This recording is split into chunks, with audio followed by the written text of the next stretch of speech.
Movable metal typeset printing is one of the greatest inventions of the last millennium. It revolutionized the way people created and produced books. But what exactly is movable typeset, and why was it such a big deal? Before the movable type printing press was invented, books were expensive and either copied by hand or made using block printing. Copying books by hand was tedious and time-consuming, and scribes sometimes made copying errors.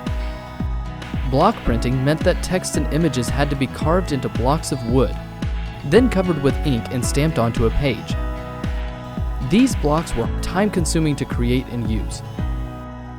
By 1450, less than 30,000 books existed in all of Europe. All of this would change with the innovations of Johannes Gutenberg. In the late 1390s, Johannes Gutenberg was born into an upper-class family in Mainz, Germany. He learned various crafts like blacksmithing, jewel cutting, and goldsmithing. Around 1450, he began developing new techniques for improving the printing press. Gutenberg created a process using movable metal type, which meant that letters could be rearranged into countless patterns. This was faster and more accurate than any previous method. It made books and tracts much more affordable. Gutenberg's first major project was printing the Bible in Latin. By 1500, there were over 200 printing shops in Europe.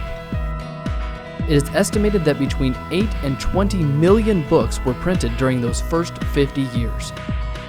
This type of printing press would lead to the mass production of the Bible.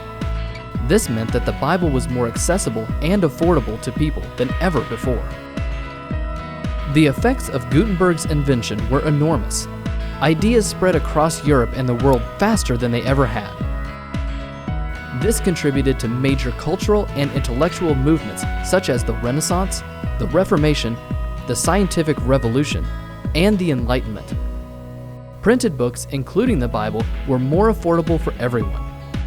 Gutenberg's innovations revolutionized the process of book production and the way people engaged with the Bible.